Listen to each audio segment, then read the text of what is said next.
د پاکستان تحریک انصاف سابق وزیر اعظم عمران خان موجوده حکومت ته یو خصوصي ویډیو پیغام جاری کړی دی. د ویلي چې په یو حالات کې هم د غلو او د ډاکوانو حکومت نه منم، ځکه چې د دیو په وجه زموږ د خوږ وطن پاکستان حالات ډیر خراب طرف ته روان دي او غریب ډیر د سختو ستونزو سره مخامخ دی. خو ولې سابق وزیر اعظم عمران خان ویلي چې ورځ په ورځ زموږ د خوږ وطن پاکستان حالات خراب طرف ته روان دي. د دې حل صرف او صرف نوی انتخابات کول دي. خو ولې دا هم ویلي چې د پاکستان 70% غیرتمن عوام غواړي چې نوی انتخابات وشي او په یو حالات کې هم د غلو او د ډاکوانو حکومت نه منم. خو ولې دا موجوده حکومت ډیر په سختو ټکو سره یاد کړی دی. نو تاسو ټولو لا پکار دي د دیو دا ویډیو پیغام د اخره پورې وګورئ او آیا د دیو دی ویډیو پیغام ته تاسو په کم نظر ګورئ. نو د خپلو خیالاتو اظهار د اخلاقو په دایره کې دننه د کمنٹ پر ذریعہ ضرور بکئی.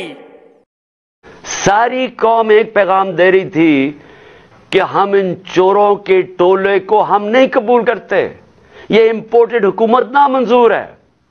ساری قوم پیغام دے رہی تھی اور قوم یہ بھی کہہ رہی تھی کہ دیکھیں ایک ہی طریقہ اس میں سے نکلنے کا، الیکشنز کرواؤ.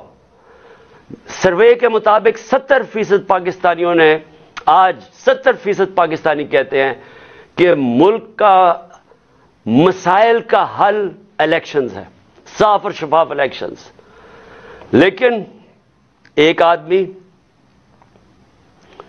اور وہ کون تھا جس کو ارشد شریف شہید کہتا تھا، وہ کون تھا؟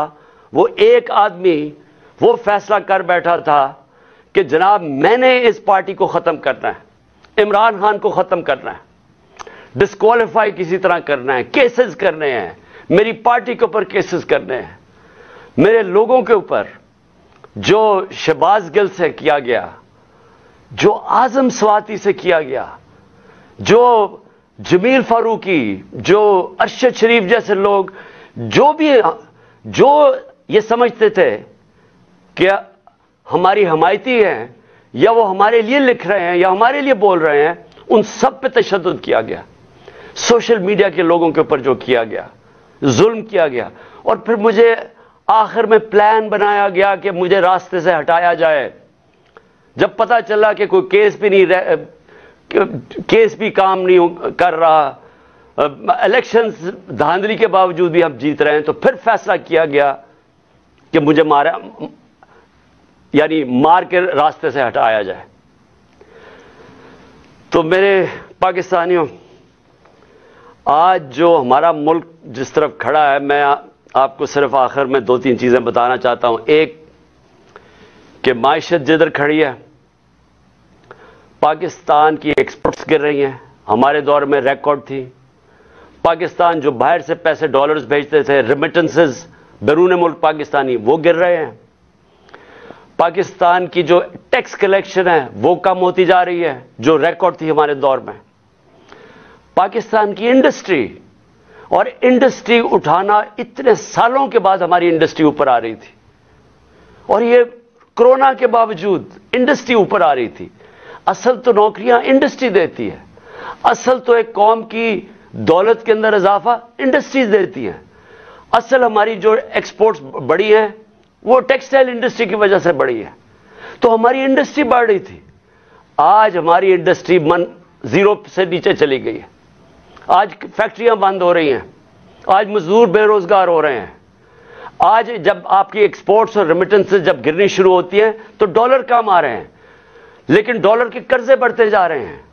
اور آج ہمارے پاس خوف ہے کہ ہماری اب قرضوں کی قسطیں ادا کرنے کے لیے ہمارے پاس ڈالر نہیں ہے. آج ایل سیز نہیں کھل رہی، امپورٹس روکی ہوئی ہیں، اور آگے کوئی روشنی نہیں نظر آ رہی. آگے کسی طبقے کو کوئی روشنی نہیں نظر آ رہی. امید ختم ہو گئی ہے پاکستان میں. 7.5 لاکھ پاکستانی ملک چھوڑ کے چلے گئے ہیں پچھلے چند مہینے میں. جبل علی کے مینیجر بتا رہے تھے کہ 7 مہینے میں جو پاکستانیوں نے انویسٹمنٹ کی ہے جبل علی کی انڈسٹریل اسٹیٹ میں، وہ 10 سال میں نہیں کی. لوگوں کو امید ختم ہو رہی ہے پاکستان میں، اور یہ سب سے خطرناک چیز ہے. ایک جب قوم میں امید ختم ہو جائے تو وہ پھر پھٹتی ہے قوم. اور یہ کیونکہ سارے تو نہیں باہر جا سکتے. تو مجھے جو اس وقت میں اپنی ساری جو پھر سے میں بات کرتا ہوں، میں سارے اداروں سے بات کر رہا ہوں، ہر طبقے سے بات کر رہا ہوں، مجھے جو اس وقت کہنا ہے وہ یہ کہ دیکھیں آج ایک چیز نہیں ہے جو پاکستان کی ان 8 مہینوں میں بہتر ہوئی جو ایک آدمی کا فیصلہ تھا. ایک چیز بہتر نہیں ہوئی. آج ذرا دیکھیں دہشت گردی، پاکستان میں دہشت گردی دیکھیں. ہمارے جب دور میں تقریباً دہشت گردی کنٹرول ہو گئی تھی، ہم نے باڑ لگا دی تھی افغانستان میں جو ادھر سے دہشت گردی ہوتی تھی. پھر جب گورنمنٹ بدلی تو ہماری نئی حکومت سے سب سے بہترین تعلقات تھے افغانستان میں. آپ کو پتہ ہے کہ جتنی ایویکویشن جو افغانستان سے ہوئی وہ پاکستان نے، کیونکہ ہمارے تعلقات اچھے تھے، ہم نے ہماری وجہ سے کئی لاکھوں لوگ افغانستان سے ایویکویٹ ہو کے گئے. مجھے دنیا کے بڑے بڑے پرائم منسٹرز نے، یورپین پرائم منسٹرز نے، کینیڈین پرائم منسٹرز نے میرا شکریہ ادا کیا کہ ہم نے پاکستان نے ان کی مدد کی افغانستان سے لوگ نکالنے کے لیے. ہم وہ گورنمنٹ تھی جو سب سے قریب تھے افغانستان سے، جو موقع ہمیں ملا کہ جو افغانستان سے دہشت گردی آتی تھی، کیونکہ اب ایک ایسی حکومت آگے جس سے ہمارے تعلقات اچھے ہیں، ہم روک سکتے تھے. آج کیا ہے؟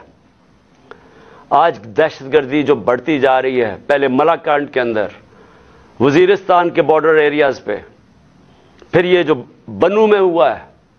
اور میں آج اپنی ساری قوم کی طرف سے زرار کمپنی کے کمانڈوز کو سلام پیش کرتا ہوں کہ آپ نے اپنی جان کی پرواہ نہیں کی ہماری حفاظت کرنے کے لیے. لیکن میں سوال یہ پوچھتا ہوں کہ کدھر ہے ہماری فارن پالیسی؟ جو فارن منسٹر بنایا گیا ہے وہ اب تک $2.25 ارب خرچ کر چکے اپنے دوروں پہ. مجھے بتایا اس کا پاکستان کو کیا فائدہ ہوا؟ $2.25 ارب خرچ کر چکے اور ابھی تک افغانستان نہیں گیا. ہمیں تو سب سے زیادہ ضرورت ہے کہ ہمارے افغانستان سے تعلقات ٹھیک ہوں، تاکہ یہ جو اب مسئلے مسائل آ رہے ہیں، ہماری دہشت گردی ہے، جتنے ہمارے اچھے تعلقات ہوں گے اتنی بہتر چانس ہے کہ ہم دہشت گردی کو پر قابو پا لیں. لیکن ہم تصویریں دیکھ رہے ہیں کہ اربوں روپیہ ہم نے جو خرچ کر کے باڑ بنائی تھی، جو فینس بنایا تھا بارڈر کے اوپر، وہ توڑا جا رہا ہے. تصویریں آ رہی ہیں کہ وہ باڑ ہی اکھیڑی جا رہی ہے. تو کدھر ہے ہماری فارن پالیسی؟ اور دوسری چیز میں یہ سوال پوچھنا چاہتا ہوں کہ آج ہمارے پاکستانیوں کو سب سے بڑا مسئلہ کیا ہے؟ کیا ہے سب سے بڑا مسئلہ؟ ایک دفعہ ہماری تحریک چلی تھی، تحریک پاکستان، ملک کو آزاد کرنے کے لیے. پھر ایک دفعہ اور ایک عوام کھڑی ہوئی تھی روٹی کپڑا مکان پہ، کہ عوام کا پہلی دفعہ کسی نے نام لیا تھا کہ ہاں عوام کے بھی مسئلے مسائل ہیں، نہیں تو امیر ہوتا جا رہا تھا. تو یہ خوف تھا کہ عام لوگوں کے پاس فرق بڑھتا جا رہا ہے امیر غریب میں. آج ایک ہی مسئلہ ہے پاکستان کا، اور وہ ہے جس کو انگریزی کہتے ہیں رول آف لا، انصاف، قانون کی حکمرانی. یہ جنگ جب تک ہم اب یہ جنگ نہیں لڑیں گے، اور میں اپنی ساری قوم کو کہہ رہا ہوں، جب تک ہم یہ جنگ نہیں لڑیں گے ہمارے ملک کا اب کوئی مستقبل نہیں ہے. اللہ نے ہمارے اوپر ایک چیلنج دے دیا ہے کہ اگر تمہیں پاکستانیوں اپنے آپ کو بچانا ہے تو انصاف قائم کرو. اور انصاف کیا ہے؟ انصاف کا مطلب یہ ہے کہ قانون کے اوپر کوئی نہیں ہے. میں جو بار بار حدیث آپ کو بتاتا ہوں، نبی صلی اللہ علیہ وسلم نے تقریباً 1500 سال پہلے کہہ دیا تھا کہ طاقتور اگر چوری کرے اور اسے نہ پکڑو اور کمزور کو جیل میں ڈالو، چور کو، وہ قوم تباہ ہو جاتی ہے. ہم تباہی کی طرف جا رہے ہیں اگر ہم اس ملک میں انصاف نہیں